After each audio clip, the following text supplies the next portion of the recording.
Olá! O Espaço da Univale já vai começar aqui na nossa emissora parceira. Confira os destaques desta edição.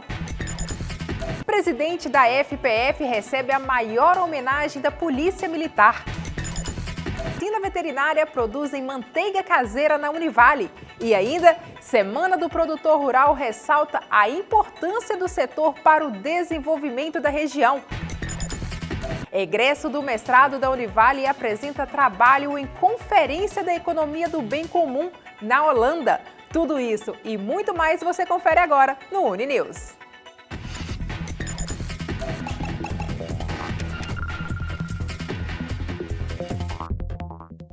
Boa tarde. O presidente da Fundação Percival Farquhar, Dr. Rômulo César Leite Coelho, foi homenageado com a medalha Alferes Tiradentes pela Polícia Militar de Minas Gerais. Esta é a mais alta honraria dada pela corporação a um civil. O evento, que comemorou os 249 anos da Polícia Militar Mineira, contou com as apresentações dos vários grupamentos que atuam em diversas frentes de combate ao crime. A aeronave Pegasus, do Comando de Aviação do Estado, encantou os convidados durante a cerimônia de entrega do título Alferes Tiradentes em Belo Horizonte. Trabalhar com o Dr. Rômulo e reconhecer o serviço que ele tem feito na nossa universidade é extremamente satisfatório, porque é um grande aprendizado e a gente percebe no dia a dia o quanto ele se dedica em benefício de toda a comunidade. O presidente da Fundação Percival Farquhar, Dr. Rômulo César Leite Coelho, recebeu a medalha Alferes Tiradentes em reconhecimento aos 9 anos de dedicação à Fundação Mantenedora da Univale, da ETIT e da Univale TV. Muito honrado, porque recebo a comenda mais importante do estado de Minas Gerais e especialmente honrado porque não recebo por mim, recebo pela instituição, que é sem dúvida nenhuma a instituição mais importante que a nossa comunidade tem.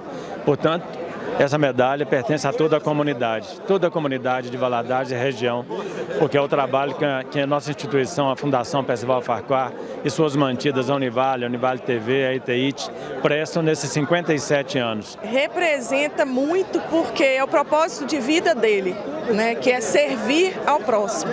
Então o trabalho que ele faz na Fundação Percival Farquhar é esse. É um trabalho voluntário e de servir a comunidade de Valadares e região com o seu trabalho. Então isso representa muito para a instituição, principalmente para ele. Esta é a mais alta comenda dada pela Polícia Militar a um civil.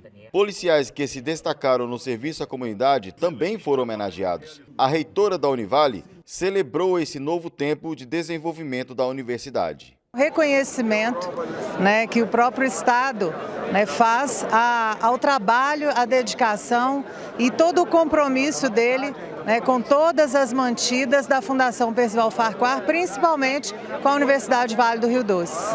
Para você ter uma ideia da grandiosidade da Universidade Vale do Rio Doce, o comandante de toda essa área aqui estudou na Univale.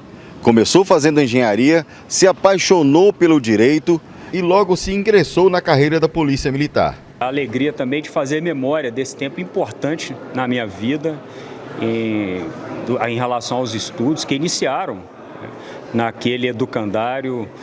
Como eu disse, eu trago na memória muito boas recordações de grandes amizades, do ensinamento e que certamente contribuíram para a minha carreira na Polícia Militar.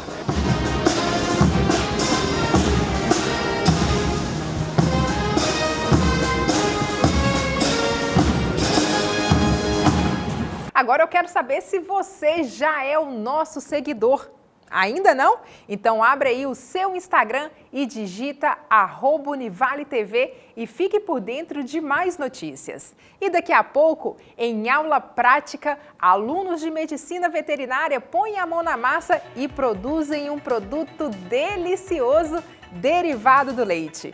Tá curioso? Então não saia daí, nós voltamos em instantes.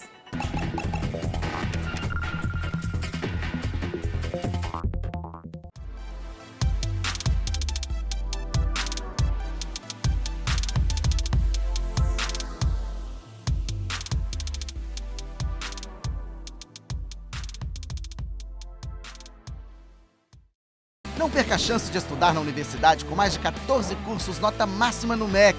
Matricule-se na Univale até 5 de julho e garanta descontos de até 20%. Univale, para você ir além.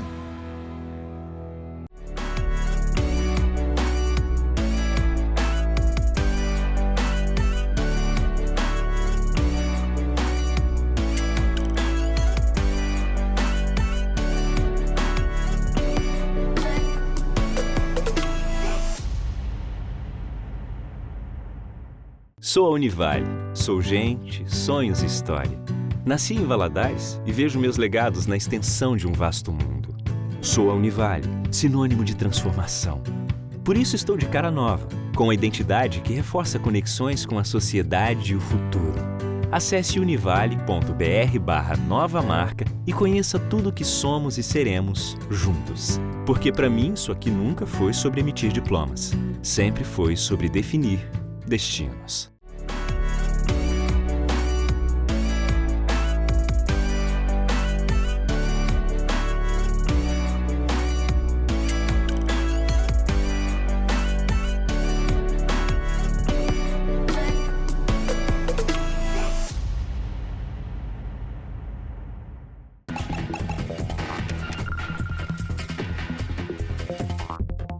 E nós já estamos de volta com o Uninews. Você já experimentou manteiga caseira? Sabe como ela é produzida?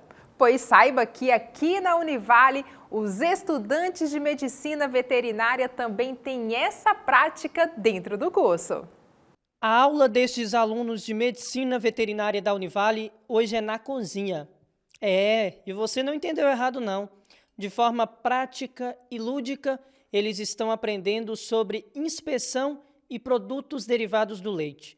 Uma forma de conhecer ainda mais sobre os cuidados do processo de produção. A gente faz aqui a produção caseira, né? Porque a gente não tem o equipamento para poder, que é a desnatadeira, para retirada da gordura do leite.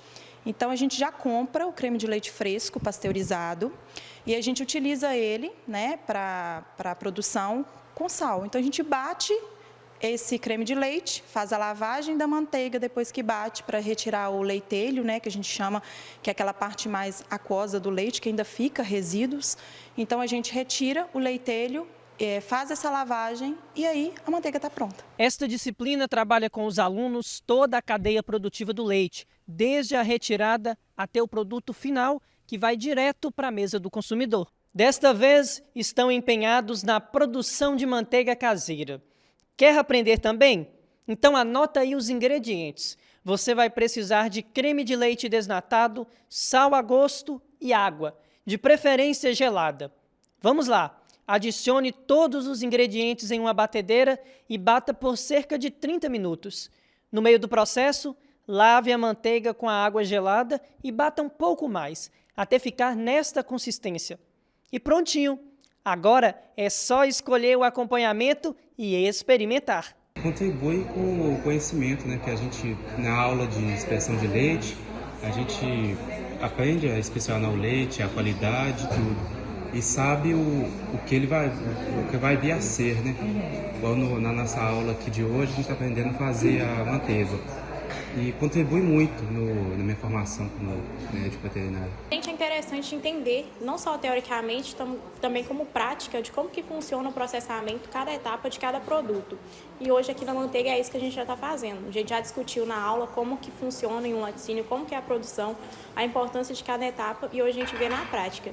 Isso é extremamente importante porque como médicos veterinários a gente também atua na questão dos alimentos, na questão da saúde, nos derivados de animais, assim como o leite. E hoje a gente discute isso porque é questão até de saúde pública, né? E como futuros veterinários, a gente tem que ter noção, tem que chegar no laticínio e saber identificar cada etapa e a questão de biossegurança de cada etapa também. E daqui a pouco, Semana do Produtor Rural ressalta a importância do setor para o desenvolvimento da região. O Uninews volta já já.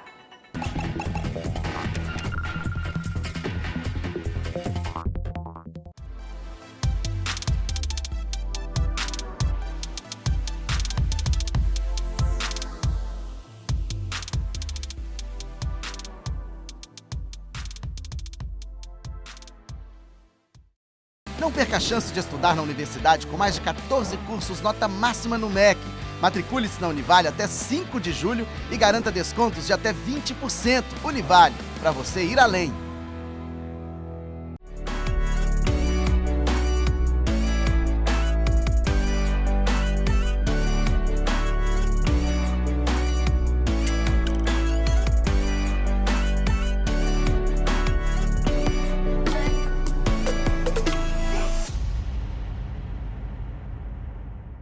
Sou a Univale. Sou gente, sonhos e história. Nasci em Valadares e vejo meus legados na extensão de um vasto mundo. Sou a Univale, sinônimo de transformação. Por isso estou de cara nova, com a identidade que reforça conexões com a sociedade e o futuro. Acesse univale.br/nova marca e conheça tudo o que somos e seremos juntos. Porque para mim isso aqui nunca foi sobre emitir diplomas. Sempre foi sobre definir destinos.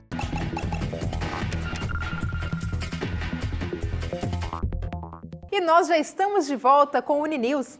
A terceira semana do produtor rural trouxe para a Univale diversos temas relacionados ao campo e suas imensas oportunidades. Uma forma de externar a importância desse setor para a região. Confira como foi. Na última semana, aconteceu dentro da Univale a terceira semana do produtor rural. Durante os 3 dias de evento, foram oferecidos minicursos e palestras para os alunos com a participação de profissionais do mercado agro. Além disso, produtores rurais foram convidados para expor e comercializar produtos feitos por eles mesmos dentro do campus. Uma boa oportunidade de mostrar o que a agricultura familiar tem de melhor. E olha, quem passou pelos estandes aproveitou para adquirir verduras, caldos, frutas, biscoitos, pães e muitas outras delícias do campo. O balanço foi muito importante, é o 4º ano que a gente está aqui como agricultor. Nós, agricultores, até agradecem pela Univale todo ano convidar a gente. E é importante, porque além da gente divulgar nossos produtos, a gente também é uma forma da gente tirar uma renda, né? Então isso para nós é bem gratificante. Egresso do mestrado em Gestão Integrada do Território da Univale, Guilherme Rosa Thiago apresentou na Holanda uma pesquisa voltada para a preservação ambiental e recuperação de nascentes do Vale do Rio Doce.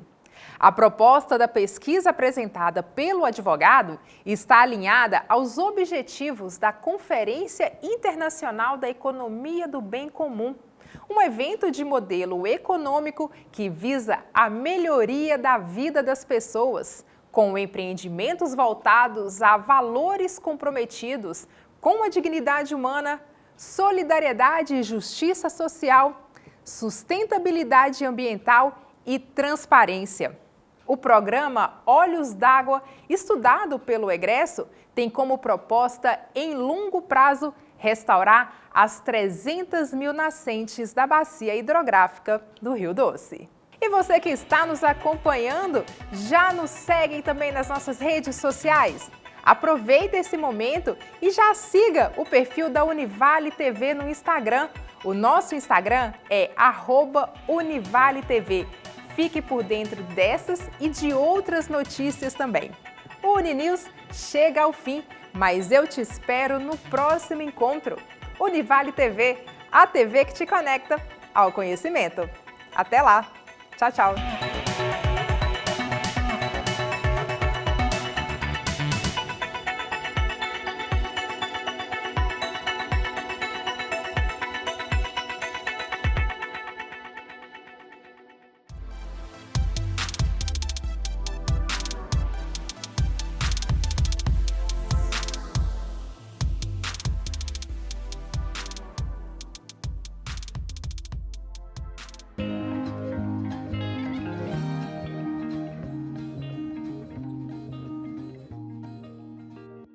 Olá, está no ar o seu programa Prosa Cultural. E a prosa aula de hoje vai falar das eleições, já que elas estão tomando corpo, né, as eleições municipais. Para isso, eu convidei aqui o professor do curso de Direito Eleitoral da Univale, o professor Thiago Castro. Thiago, é um prazer recebê-lo aqui para falar de um assunto tão democrático, né? Um assunto que é de interesse popular. É verdade, Larissa, eu que agradeço pela oportunidade de estar na Univale TV, aqui no Prosa Cultural, para a gente conversar sobre um assunto muito interessante. Eleições 2024. As eleições estão batendo a porta e quem está em casa aí já fica se perguntando, e aí, como é que é isso? O que nós temos de novo? O que vai acontecer? Uma série de dúvidas e nós estamos aqui para aproveitar esse espaço para a gente poder conversar um pouquinho sobre isso. Exato. E para começar, Tiago, a questão da biometria, eu tenho uma dúvida, né? E eu acredito que seja a dúvida de muitas pessoas. Só quem fez a biometria vai poder participar das eleições? Pois é, Larissa, não é só a sua dúvida. Eu recebi essa pergunta algumas vezes no meu aparelho celular, ou então outrora encontrando com algumas pessoas, e aí não fiz biometria, não consigo votar. E atenção, não é bem assim. Para essa eleição, para a eleição 2024, ainda está liberado o voto sem o cadastramento da biometria. Provavelmente, Larissa, a última eleição assim. Há um tempo atrás, antes da pandemia, nós tivemos aquela onda de tem que fazer a biometria, porque sem a biometria ninguém vota. E aí tivemos um mutirão de cadastramento de biometria e veio a pandemia. Na pandemia, isso deu uma esfriada e o tribunal resolveu, por hora, suspender. Quem fez a biometria, excelente, já tivemos inúmeros cadastros com a biometria, mas para a eleição 2024 ainda não é obrigatória a biometria.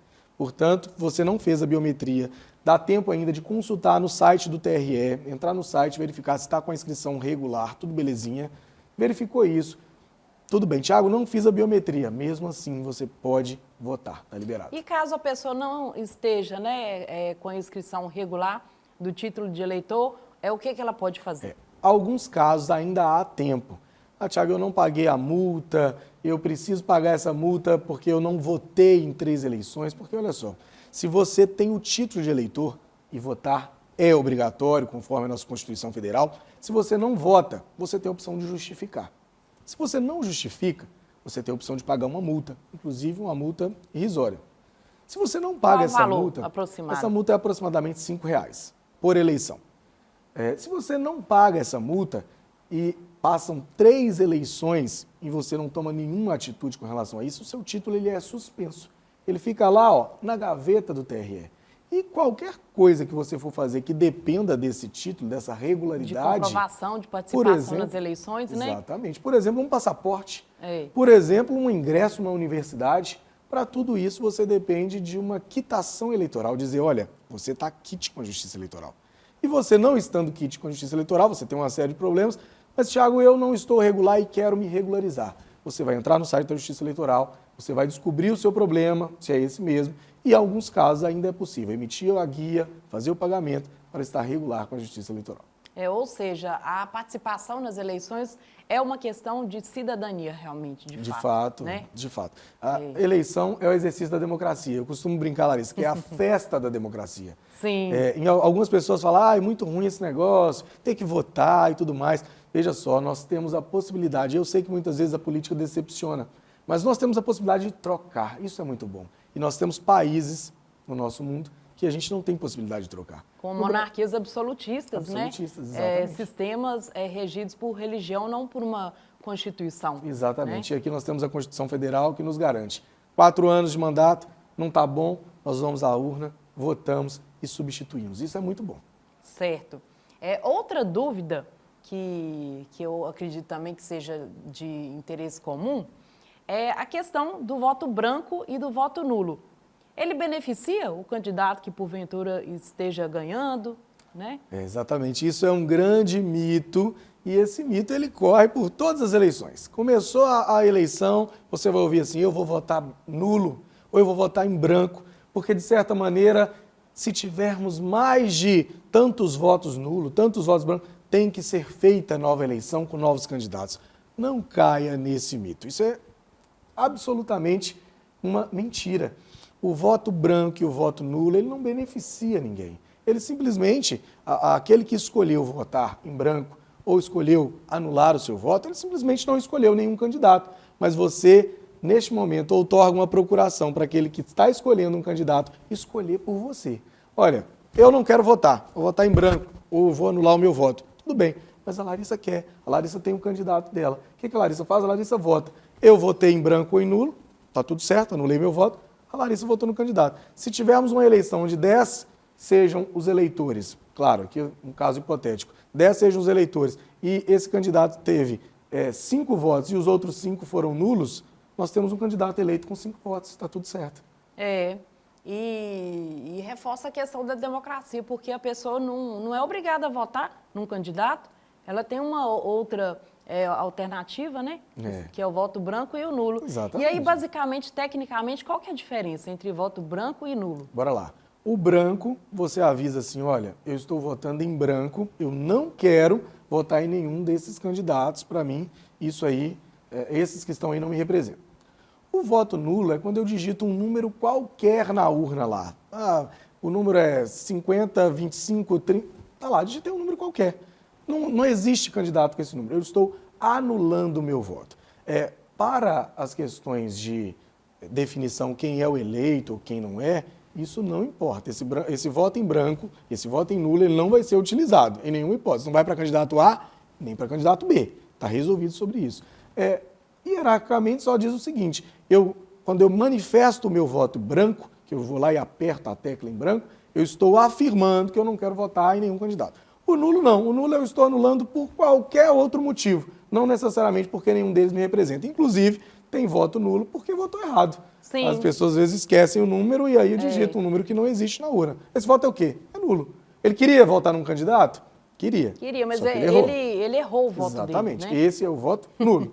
O branco não, o branco é você dizendo que nenhum daqueles representa. E tá tudo bem nenhum representar, mas não vai nem para A e nem para B. Certo. Tiago, a gente vai cortar para o break, né, para chamar o nosso intervalo, e aí a gente volta, tá? E você que está aí, fique aqui, porque vem muito mais dúvidas interessantes para você acompanhar conosco.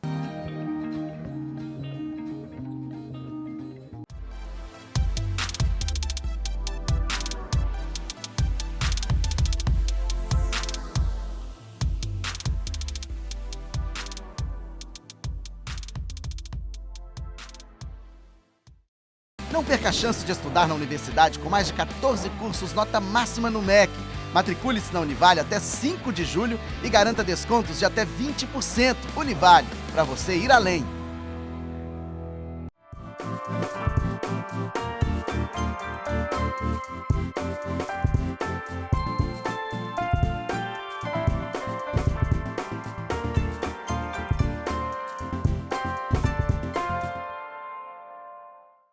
Olá, estamos de volta com o nosso programa Prosa Cultural, que hoje recebe o professor de Direito Eleitoral do curso de Direito da Univale. E aí, continuando a nossa conversa, eu gostaria de saber de você, né, por que esse ano não vai ter segundo turno em Valadares, né, e, enfim, vamos falar sobre isso. Informação importantíssima, você que está nos ouvindo, Larissa, olha só. Governador Valadares, nas últimas eleições municipais, tivemos segundo turno. O segundo turno nada mais é do que pegar os dois candidatos mais votados, se o mais votado não tiver tido 50% dos votos mais um, nós temos que fazer uma nova eleição, é o chamado segundo turno. Pega então os dois candidatos mais votados e aí o eleitor ele tem a oportunidade de escolher entre A ou B qual vai ser o melhor representante naquele momento. Nas últimas eleições nós tivemos essa possibilidade, diferente das eleições de 2024. Nas eleições de 2024, em Governador Valadares, não teremos segundo turno. Tudo isso, Larissa, por quê? A Constituição Federal estabelece que o segundo turno ele vai acontecer, primeiro, no caso de eleição para presidente da República. O presidente da República, para ser eleito, ele tem que ter 50% dos votos mais um. Se não tivesse, foi 49, alguma coisa, precisa voltar e fazer um novo turno. Para governador, a mesma coisa. E a Constituição Federal estabelece ainda que, nos casos de municípios com mais de 200 mil eleitores, isso também deve acontecer. E veja só, eu não disse mais de 200 mil habitantes, eu disse mais de 200 mil eleitores. E aí que entra o Governador Valadares. O Governador Valadares hoje tem mais de 300 mil habitantes, porém, o Governador Valadares não atingiu os 200 mil eleitores. E olha, foi por muito pouco. Salvo engano, por 900 e alguma coisa. Por 900 e alguns cadastros, nós estamos de fora do segundo turno. E isso é um prejuízo, Larissa. Eu vejo isso como um prejuízo.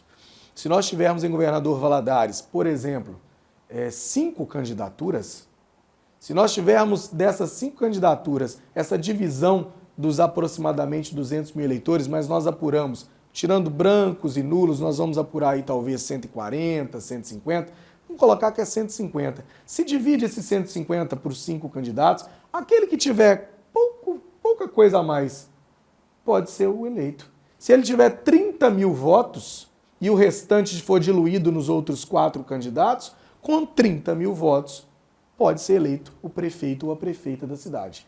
E eu vejo isso como um prejuízo pela democracia. Porque numa cidade onde eu tenho quase 200 mil eleitores, o eleito com apenas 30 mil votos vai representar essa turma toda, seria muito importante que nós tivéssemos o segundo turno. Como forma de pensar, né, no melhor candidato, né, uma oportunidade para o eleitor e para a cidade, ou seja, né, mais uma via democrática. Até para funilar as ideias. Quando a gente tem uma eleição com muitas candidaturas, o tempo fica escasso. Você escuta A, B, C, D, a hora que você assusta, está na hora de ir lá e votar. Quando você consegue afunilar, escolher, olha, os 2 mais votados foram esses, nós vamos daqui a 15 dias votar de novo, porque é isso que é o segundo turno. E aí a gente escuta apenas os 2 e aí escolhe a melhor proposta, como você mesmo disse. É maravilhoso. Isso é importante para o eleitor. E olha, Governador Valadares é uma cidade polo, não teremos segundo turno, mas eu também fui questionado esses dias. Thiago, Percata, Sobralho, também não tem segundo turno? Não. Apenas as cidades com 200 mil eleitores mais. E olha, não pode ser só 200 mil, não. Tem que ser 200.001. Não é 201 mil, não. É 200.001. Nós ficamos de fora, infelizmente não teremos segundo turno dessa vez. Vejo como prejuízo para a democracia, mas em breve está dado o start aí para as eleições. Em breve nós teremos um calendário a ser seguido. Democracia esta, né, que a gente tem um cenário do voto eletrônico, né? Eu nunca votei em cédula, né? Já iniciei no processo eletrônico, né, que é um processo confiável. Extremamente confiável. A gente escuta os burburinhos por aí, a urna eletrônica pode ser fraudada, etc, etc, etc. Veja só, Larissa, o TSE, ele tem um sistema rigorosíssimo de segurança e ele abre os seus dados todos os anos para que qualquer pessoa possa identificar qualquer problema na urna eletrônica, no sistema eleitoral. E isso nunca aconteceu. Então, o sistema eleitoral ele é completamente seguro. As nossas urnas eletrônicas, elas são seguras, elas são invioláveis. Uma referência internacional. Referência internacional. Recentemente, nós recebemos aqui na Univale um ministro que, inclusive, presidiu o TSE, ministro Carlos Veloso. E eu tive a oportunidade de conversar com esse ministro, porque ele disse que ele passou pelas eleições da cédula e ele teve um papel muito importante na implantação das urnas eletrônicas e nós tivemos essa possibilidade de conversar. E ele disse, olha, professor Thiago, eu vi urnas fraudadas quando eram cédulas, eu vi isso, e hoje eu não vi, não há qualquer indício de qualquer irregularidade na urna eletrônica. Vem gente do mundo inteiro aqui tentar nos copiar, como você disse, nós somos referências, vem a galera dos hackers, né, para tentar invadir a urna, e nós não temos qualquer histórico de invasão à urna eletrônica, portanto, está atestado a confiabilidade das urnas eletrônicas, eleições limpas, eleições seguras. E rápidas, né? Porque a gente fica sabendo do resultado quase que em tempo real. É uma maravilha. A eleição acontece, né? Finaliza às 17 horas. Quando a gente chega aí às 22, 23 horas, nós já temos os candidatos eleitos. Neste caso, eleições 2024, nós vamos eleger vereadores e prefeitos em Governador Valadares e toda a região. Exato. Thiago, foi um prazer recebê-lo aqui no nosso programa, viu? As portas do Prosa Cultural estão abertas para você. Viu? Eu que agradeço a oportunidade, quero voltar mais vezes, Larissa, para a gente ter essa delícia de prosa cultural. Parabéns pelo programa. Porque o direito é muito amplo. Né? É muito amplo, muita coisa para a gente conversar. O direito é a vida da sociedade. Exatamente. Obrigado você que nos assistiu aqui e até a próxima, viu, Larissa? Certo. E fica por aqui o nosso programa Prosa Cultural. Até a próxima edição e um forte abraço.